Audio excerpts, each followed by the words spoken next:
सब्सक्राइब कीजिए हमारे चैनल को और बेल आइकन को दबाइए ताकि कुरान हदीस की बात आप रसूलुल्लाह सल्लल्लाहु अलैहि वसल्लम د ایمان چې هغه یو قیمتي تحفه ده چې خدای مونږ له راکړې ده د هغې ایمان یو څو شعبې ذکر کړي دي او په هغې شعبو کې غټه شعبه حیا ده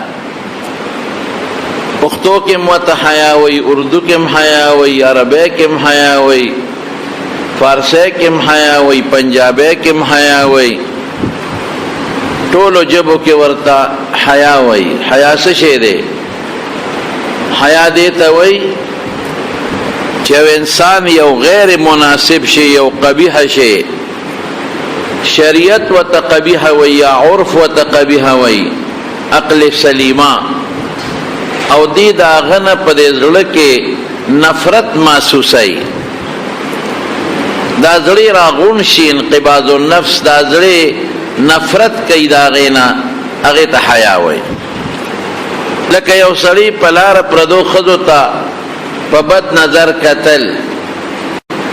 اوس دا قبیح شی دی په شریعت کې هم او په عرف کې هم چې داسې دې الګ ته څوک وګوري نو دې زر دا مخ بل طرف ته واړوي او دا تندې راتري وکړي چې دا کار ما خو دې ښځې ته نه دي کتلې بل خوا مې کتل دې ته حیا وایي یا یو سړی دی هغه سیګریټ څکي او دې کې په استاد راغی یا پلار پې راغی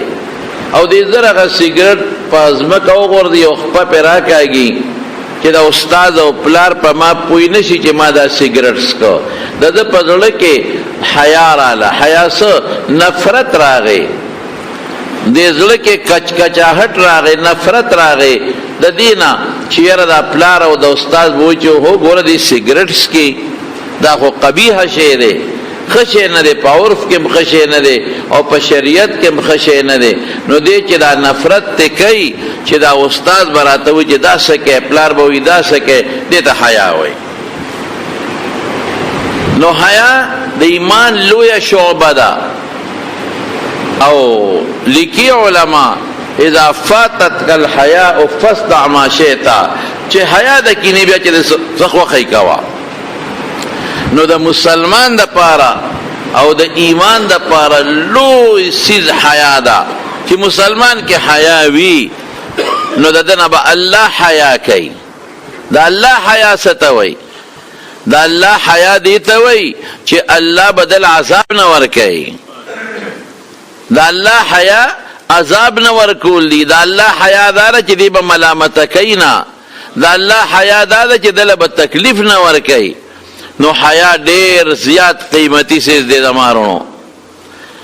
سړي کې به هم حیا وي په ښځه کې به هم حیا وي هلک کې به هم حیا وي جینۍ کې به هم حیا وي حیا به د خدای نه هم کوو حیا به د مسلمان نه هم کوو حیا به د مور نه هم کوو او حیا به د پلار نه هم کوو دا ډېر قیمتي شی دی نن سبا د مارونو زموږ معاشره کې بې حیایي زیاته شوې ده هلکان حیا نه کوي د پلار نه نه کوي د استاد نه نه کوي د مشر نه نه کوي جنکې حیا نه کوي د مور نه نه کوي د پلار نه نه کوي د عام مخلوق نه نه کوي تاسو ګورئ په دې معاشره کې عموما زنانه بربنډې ګرځي او که شریعت ورته وایي چې پرده وکړه نو وایي دا په موږ پابندي لګي دا زموږ ژوند را کنټرول کوي هسې تاسو نه یو تپوس کوم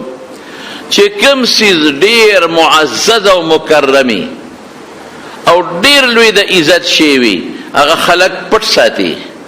هیره د هیره او قیمتي هیره ده نو هغه هیره څوک په کوله او لاس کې په بازارونو کې نه ګرځوي هغې نه رومال تو کې ډبي کې بند کې الماری کې بند کې او مضبوط سیف جرنده ورته ووایي چې دا محفوظ پرته وي قیمتي شی دی د قرنګي د سرو زرو نور سیزونه دي پیسې دي دولت ته اسوک لار کې کولو نه ګرځي خوري دوړې به پریوزي غل به اغلا کی ډاکو به رانو تختی هغه محفوظ ساتي پرده کې ساتي هغه پټ ساتي خلکو نه پټ ساتي د غل نه د ډاکو نه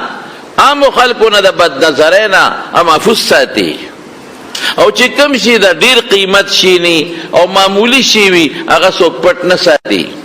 پکور کې مثال پته اور منګي پروت دی کوزه پرته ده نو خدای له 1500 روپو شه ده کنه اجه څوک با او په کې وروړي نو پټ نه کولا وې ترخ کې نیولې پکور کې کولا او جمعات کې پرته ویلې نه غلط تختې نه په نظر لګي څه قیمتي شی نه ده. نو شریعت چې خدای توي پرده او کوزان پرده کې پټ کړي هیره ته جوړه کړي دا خزه هیره ده دا لال دی دا مرجان دی دا قیمتی شی دی دا د ډیر قیمت او د عزت شی دی او د قیمت او د عزت شی خلق محفوظ او پټ ساتل غواړي. دا به کولاو نه ګرځي غل به نه غلا کی دا به کولاو نه ګرځي ډاکو به نه ډاکه کی دا به کولاو نه ګرځي بد نظر به نه واخلي دا خطرناک دا خو قیمتی شی دی دا خو یو تحفه ده. نو شریعت ته غټه تحفه ګرځي. شریعت د دې زنانه نه یو هیره جوړه کړې ده یو د سرو زرو یو مضبوط شی ته جوړ کړی دی یو قیمتي شی ته جوړ کړی دی. نو قیمتي شی خلک په بکسونو په دغه کې پټ ساتي خلک چې دا سو ګډ وډ نه کی سو په غلط نظر وته نه ګوري نو دې ته جوړه کړی ده. او یورپ سوی هغه ته منګي کوزه جوړه کړی ده هیڅ پروا نشته. منګي د کې د پمیز ارسړې بته وبس کی کوزه د پمیز کې د ارسړې بته وبس کی او که چا پټه کړ پروانیش د بلا ووالو هغه ته دا شی جوړ کړی دی. نو شریعت او د یورپ په منځ کې دا فرق دی.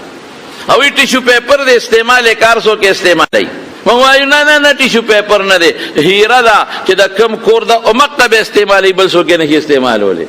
او یې باره کې د پروانیش تا چې چا سره لاړه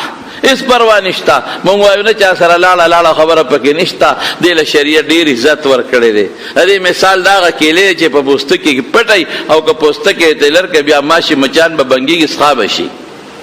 حیا دونه خشه دي کنه. د رسول الله صلی الله علیه وسلم مبارک لور دا حضرت فاطمه رضی الله تعالی عنها څومره حیا نه کړه. یو ځل رسول الله مبارک سره ناس راو دي کې مې اشراخه تلې و چې میاشت راو خطا نو خلق د دې لومبه او دویمه او دریمه میاشت په غور باندې ګوري. نو ورته فاطمه هغه د میاشت بچي نو دی وتهونه قتل نو بیا ورته فاطمه هغه د میاشت خطلې ده نو دی بیا ونه قتل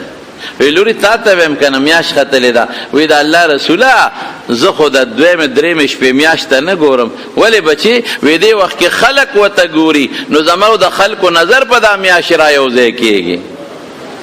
او چې حضور پاک وته فرمایي چې وګوره نو شریعت کې منع خو نه ده. یو اوس بومه د سړی وته ګوري او خدم وته ګوري یو دیوال د سړی وته ګوري خدم وته ګوري هیڅ ګناه پکې نشته. لیکن دا دغه حیا وا زمو علماء یو مسله استدا زمو شامی او نورو کتابونو کې شتا چې انسان یو جنې او بوس کې په یو جام باندې او الکو هغه وبراوالی او پر دې لکه او هغه د جنې د شونډو په دې باندې شونډې دی او بس کې د خواهش او شهوت په نظر دا بیا ګناه ده. ته تلذذ حاصله ته لذت حاصله د پر دې جنې د هغه جام او د وبونه چې هغه په وبس دا بیا ناروا دي دا بیا ګناه ده.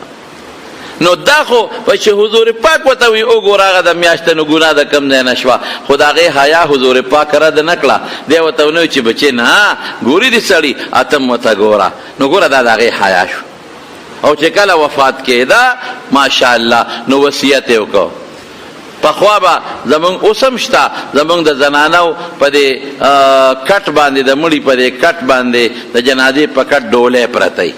د لرګو یو شی پروتي بره په د پاسه صادر پروتي دا څه ده کنه دا. نو دا دغه رواجو هغه ته چاویلو چې په حبشه کې خدای چې مړی شي او جنازه وړي نو داسې لرګي پکې دی او د پاسه په صادر کړي. نو وصیت وکړ وې زما جنازه چې وړه نو زما په کټ باندې بلرګي کړي بره په صادر خور کې چې زما کفنم سوکو نه ویني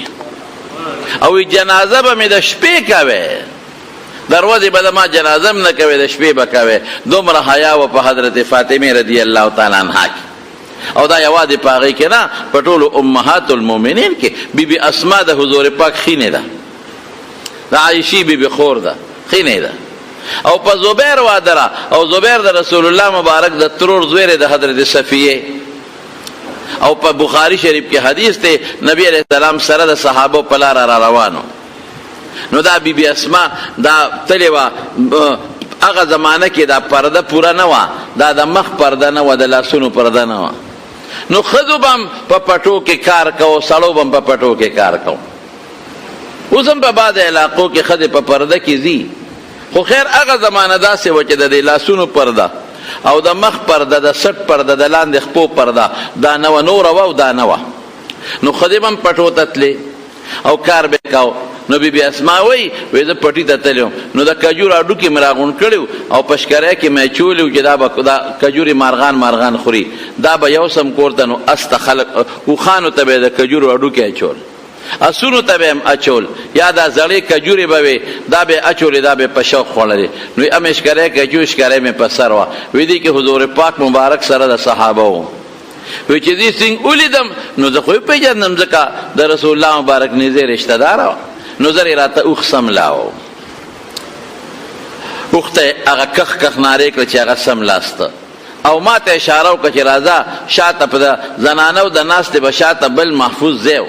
شاته کېنه ورباندې. یاره وایي چې ما داسې وکتل صحابه وه سره ډېر زیاته حضور پاک سره. نو حضرت زبیر ته وی خپل خاوند ته وی زبیر ستا غیرت را مخکې شو، نو یې ورنرلمه، یعنې علمه کېده چې شاته سوره شم ځکه پڼ مې په سر و او رسول الله مبارکو او شا وسر مرګریم دي، خو ستا غیرت را مخکې شو زبیره چې تاله به غصه درشي چې دومره سړو په منځ کې د حضور پاک سره شاته ناسته وي. نو ما حیا وکړه ورنرلم. نو رسول الله مبارک را باندې پیښ شو، نو اوښې پاس او سره د خپلو ملګرو روان شو. زبیر ورته وی ډېره ګرانه ده، ګنې ماته دا ډېره سخته ده چې ته پټي ته ځې او د کجورو هډوکې راغونډې او په سر یې راوړې، که حضور پاک سره شاته ناسته وي ښه به دې کړي. دا حیا ده سه. زنانه به په منځ کې وي شاته به ولاړې